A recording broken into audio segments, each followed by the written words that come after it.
नमस्कार छात्रों, मैं मोहम्मद नवीस सर। मेरे यूट्यूब चैनल मोहम्मद नवीस सर संग हिंदी सीखे में आपका स्वागत करता हूं। आज पाठ्य पुस्तक पर हम पाठ देखने वाले हैं जो हमारी पुस्तक में दिया गया है, पाठ्य पुस्तक में दिया गया है। तो पहला पाठ जो है हमारा वो है नव निर्माण। ये चतुष्पदी दी गई है त्रिलोचन जी की। तो सबसे पहले हम शुरुआत करते हैं कवि परिचय से। त्रिलोचन जी का जन्म 20 अगस्त 1917 को उत्तर प्रदेश के सुल्तानपुर जिले के कटघरा चिरानी पट्टी में हुआ।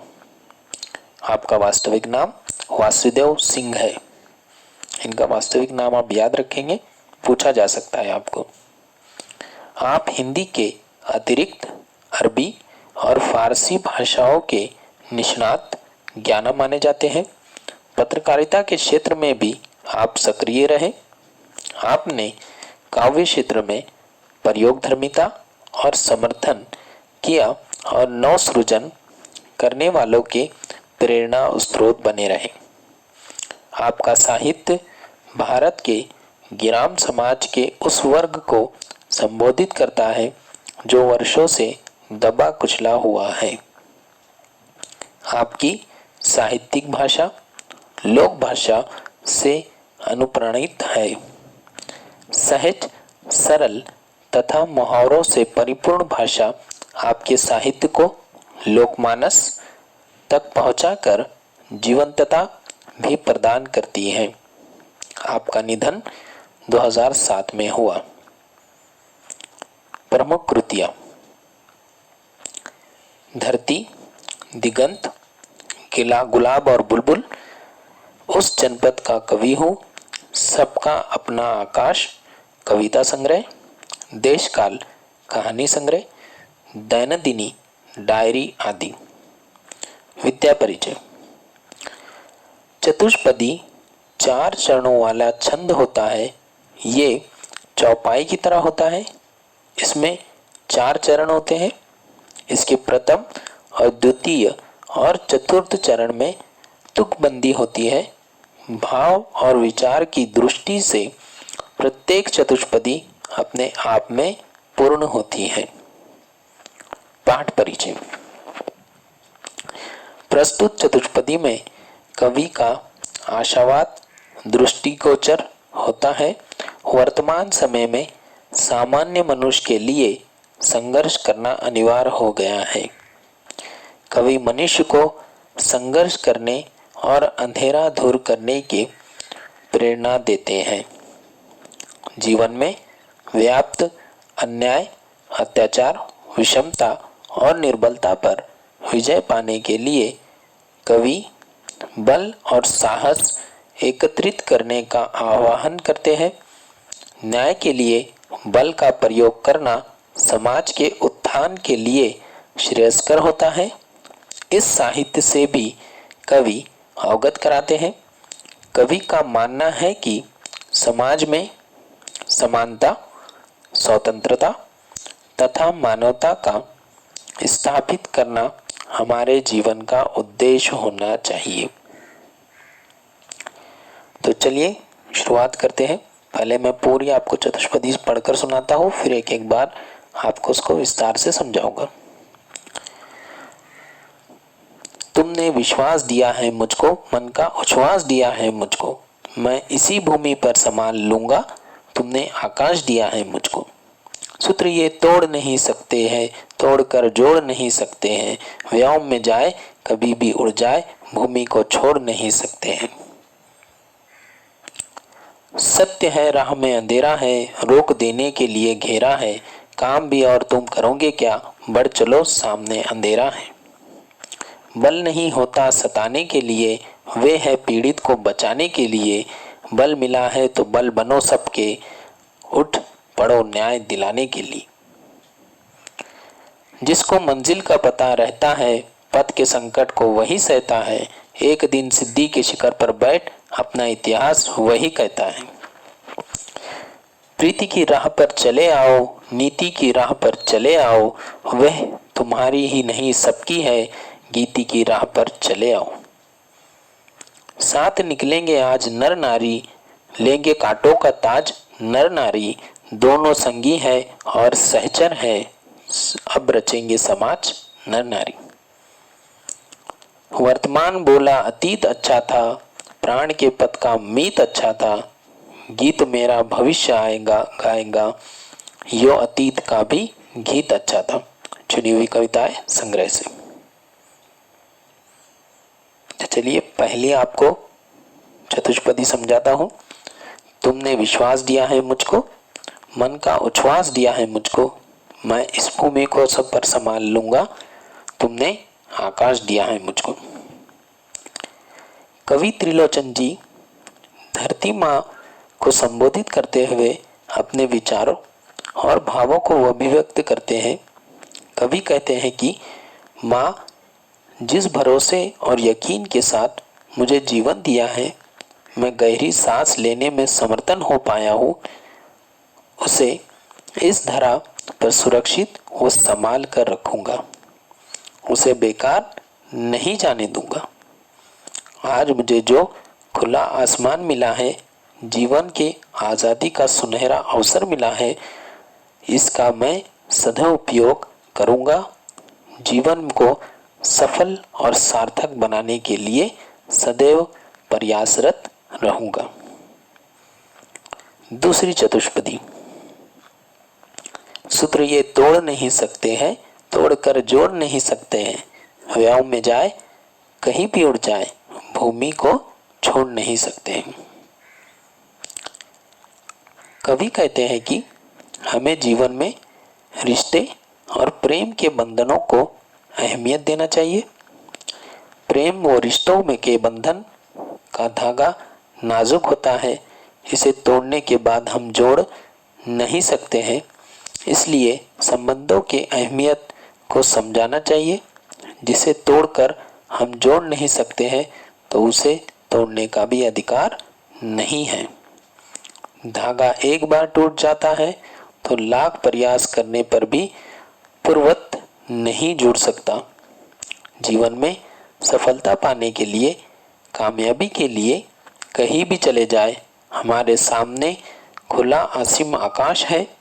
भले ही असीम आकाश में स्वच्छंद उड़ाने भरे, पर यहाँ की धरा से हमारा लगाव, आत्मीयता, जुड़ाव जीव का त्यों बना रहेगा। दरअसल धरती से जुड़ा रहकर ही मनुष्य लक्ष्य को प्राप्त कर पाते हैं। कहने का तात्पर्य ये है कि सफलता की उड़ान भरने का पर अस्तित्व व आधार को नहीं भूलना चाहिए। मातृभूमि के प्रति लगाव जो मन में है वह हमेशा बनाए रखना चाहिए। तीसरी चतुष्पदी। सत्य है राह में अंधेरा है, रोक देने के लिए घेरा है, काम भी और तुम करोगे क्या, बड़े चलो सामने अंधेरा है। कवि कहते हैं कि ये सत्य है कि जीवन की राह में अंधेरा है, अर्थात जीवन पथ संघर्ष में है, कठिनाइयों व अड़चनों से भरा हुआ है। जीवन पथ पर अनेक समस्याएं हैं, हमारे सामने बाधा या रुकावट बनकर आती है, पर हमें हताश व निराश नहीं होना है, बल्कि डटकर सामना करना है। हमें काम भी है, जिम्मेदारी को भी पूरा करना है, दूसरा कोई उपाय भी नहीं है, इसलिए सदैव आगे बढ़ते चलना है। जीवन पथ के अंधेरों अर्थात कठिनाइयों का सामना साहस के साथ करना है, कठिनाइयों के डर से हार नहीं माननी है। यहाँ पर कवि का आशावादी दृष्टिकोण प्रस्तुत होता है। चौथी चतुष्पदी। बल नहीं होता सताने के लिए, वे है पीड़ित को बचाने के लिए, बल मिला है तो बल बनो सबके, उठ पड़ो न्याय दिलाने के लिए। भावार्थ बताता हूं इस चतुष्पदी का आपको। कवि कहते हैं कि ताकतवर या शक्तिशाली मनुष्य अपने बल या शक्ति का प्रयोग कभी भी किसी को सताने के लिए या परेशान करने के लिए नहीं करता, बल्कि वह दुखी, त्रस्त या पीड़ित की सहायता के लिए तत्पर रहते हैं। असहायों वो पीड़ितों को संरक्षण देने के लिए, उन्हें बचाने के लिए बल का प्रयोग करते हैं। कवि कहते हैं कि जो सामर्थ्यवान है, जिन्हें बल मिला हुआ है, जो ताकतवर है, उन्हें असहायों व दीन दुखियों को सहायक अर्थात सहारा, उनका ताकत बनना है।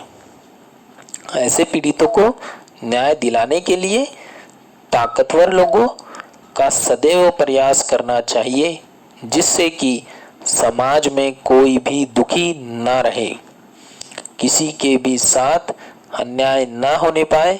यहाँ पर कवि का समाजवादी समानता का दृष्टिकोण प्रस्तुत हुआ है। अब हम अगली चतुष्पदी की तरफ जाते हैं।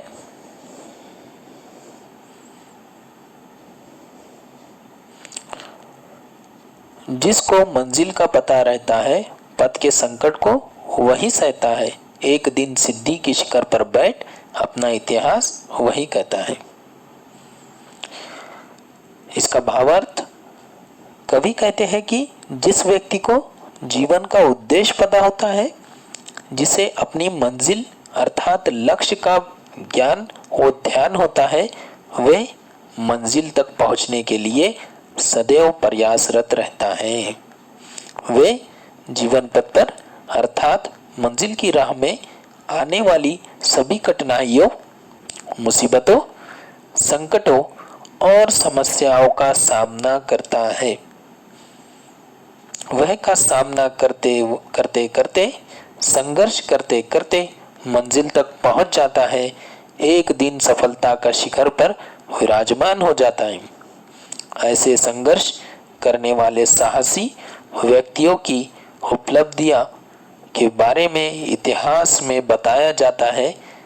इनके गौरव की चर्चा या वर्णन इतिहास में मिलता है। अगली चतुष्पदी, प्रीति की राह पर चले आओ, नीति की राह पर चले आओ, वह तुम्हारी ही नहीं सबकी है, गीति की राह पर चले आओ। भावार्थ, कवि कहते हैं कि हमें प्रेम और नीति अर्थात नैतिकता की राह में चलना है। इसलिए कहते हैं कि आपसी मतभेदों व वैमनस्य को भूलकर प्रेम के मार्ग को अनुसरण करो और उसी पर नेकी के साथ अच्छाई के मार्ग पर आगे बढ़ते जाओ। इस पर सभी का अधिकार है, इसलिए सभी को प्रेम के साथ में लेकर नेकी की राह पर चलना चाहिए। आपस में मिलजुल कर आपसी प्रेम बनाए रखने वो मिलजुल कर जीवन जीने में अनोखा आनंद है। इसी आनंद को पाने के लिए कवि गीति की राह पर चलने के लिए कह रहे हैं। अगली चतुष्पदी, साथ निकलेंगे आज नर नारी, लेंगे कांटों का ताज नर नारी, दोनों संगी हैं और सहचर है, अब रचेंगे समाज नर नारी।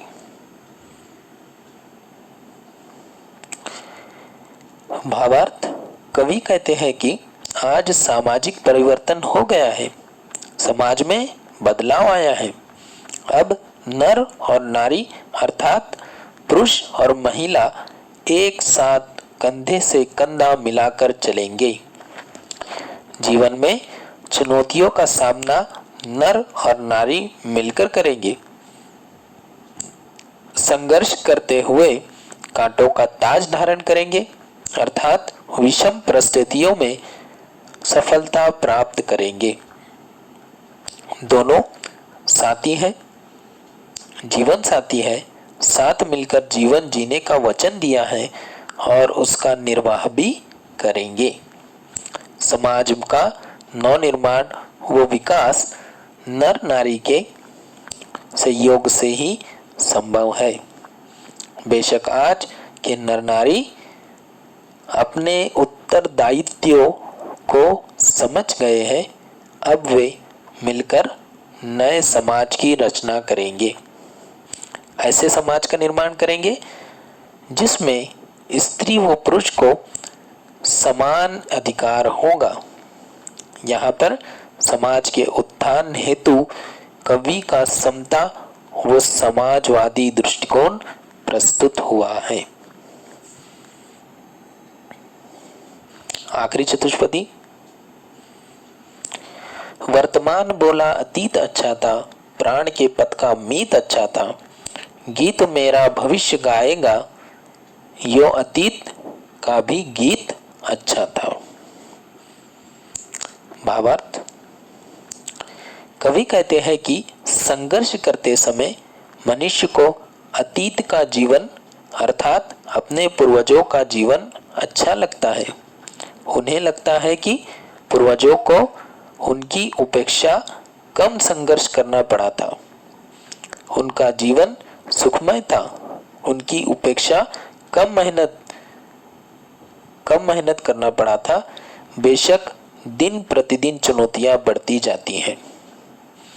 जीवन पथ के साथी भी अच्छे थे जो बखूबी साथ निभाते थे। उनके बीच असमंजस था, प्रेम था, एक दूसरे के प्रति त्याग व समर्पण था। बेशक वर्तमान में जिसका अभाव या कमी है, फिर भी वर्तमान की उपलब्धियां भी गौरव से भरी है। जिसका गीत भविष्य गाएगा अर्थात जिसकी चर्चा होने वाली पीढ़ी के लोग करेंगे। हमें जीवन में किए गए कर्तव्यों का सम्मान देना चाहिए और अपने पूर्वजों को भी सम्मान देना चाहिए। अतः कवि कहते हैं कि अतीत अर्थात उनके पूर्वजों का जीवन भी अच्छा था, उन्होंने भी समाज के उत्थान हेतु संघर्ष किया, अपना योगदान ठीक उसी तरह से दिया जैसा हमने आज वर्तमान समय में दिया है। तो इस तरह से आपकी पहली जो चतुष्पदी आपको दी गई थी आपकी पाठ्य पुस्तक में नवनिर्माण, इसका पूरा भावार्थ मैंने आपको समझा दिया हूँ। इसका जो स्वाध्याय है ये पूरा मैं आपको सॉल्व करके आपके व्हाट्सएप ग्रुप पर दे दूंगा। धन्यवाद।